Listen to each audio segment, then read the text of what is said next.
ان کے دشمنوں کو اللہ تعالیٰ رسوا اور ذلیل کرے۔ صحابہ کرام رضوان اللہ علیہ اجمعین بیان کرتے ہیں، جن میں سے حضرت ابو ایوب انصاری رضی اللہ عنہ کہ رسول اللہ کے زمانے میں سنت طریقہ یہی تھا کہ ایک جانور، بے شک وہ بکرا ہو یا بھیڑ ہو، پورے خاندان کی طرف سے کافی سمجھا جاتا تھا۔ یہ رواج نہیں تھا کہ ایک ہی گھر میں کئی قربانیاں کریں، ایک جانور سب کی طرف سے۔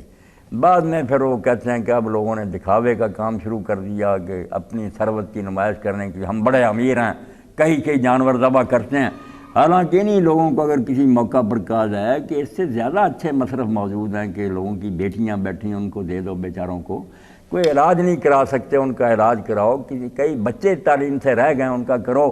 دینی کاموں میں مدد کرو، نہیں کہتے ہیں نہیں ہمارے اوپر تو اتنا بوجھ، ہمارے پاس کہاں سرمایہ، مگر یہ نمائش کے کام جو ہے کریں۔ حالانکہ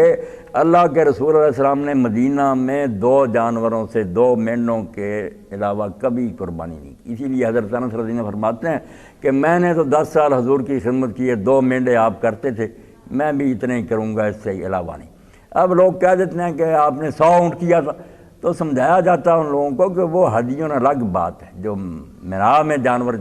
ذبح کیے جاتے ہیں وہاں اللہ کے رسول علیہ السلام نے یہی بات بیان فرمائی کہ حج کیا ہے، الحج وسجو، حج میں 2 کام رب کو بہت پیارے ہیں، بلند آواز سے لبیک پکارنا چیخ کر، اور دوسرا وہاں خون بہانا، وہ ہے چڑھاوے چڑھانے کی بات کہ اللہ کے گھر میں حاضر ہیں، آپ کو اللہ لے جائے گا وہاں آپ کو کرنا چاہیے، وہاں نہیں کریں گے۔ جو جاتے ہیں نا، ہم نے دیکھا کہ چھوٹے جانور لے کر رسم پوری کر رہے ہیں، باقی تحفے تحائف اور لوگوں کے لیے نا، اپنی بیویوں کے لیے جہیز، بیٹیوں کے لیے ایسی چیزیں خریدتے رہتے، جہاں کرنے کا موقع ہے وہاں کرتے۔ وطن میں ایک ہی جانور کافی ہے، زیادہ سے زیادہ 2 کر لیں، اور یہ باقی دولت اگر اللہ نے دی ہے نا، اور یہ جو آتا ہے کہ فلاں حاجی صاحب نے لیا 1.5 لاکھ کا بکرا، بکرے میں کیا ہے؟ کل ہی بتا رہا تھا ایک آدمی 20 کلو اس کو دودھ پلا کر لے گئے اور تولا، اتنا نکلا اور لوگوں نے اتنی رقم دی، گھر لے گا تو مر گیا، کیا فائدہ ہوا؟ اللہ کے بندو، اللہ کو اگر خوش کرنا مطلوب ہے تو 1.5 لاکھ کو چھوڑو،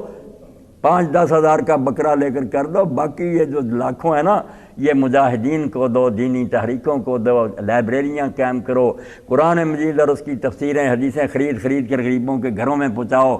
دین کی فکر کرو۔ زیادہ اللہ کو خوش کرنے والی بات وہ ہے۔ جو لوگ قربانی نہیں کر سکتے ان کے لیے سر کے بال جو ہے نا یہ رکھنے کی کوئی ضرورت نہیں،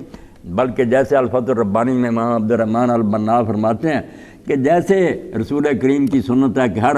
جمعہ کو ہر 7 دن کے بعد اپنے بال درست کرنے، جو بغلوں وغیرہ کو موننا، ان لوگوں کو سنت پر عمل کرنا چاہیے۔ جو شخص جس بات کا ذمہ دار ہے وہ کرے، یہ قربانی والے صرف کریں کہ وہ نہ جانور ذبح کریں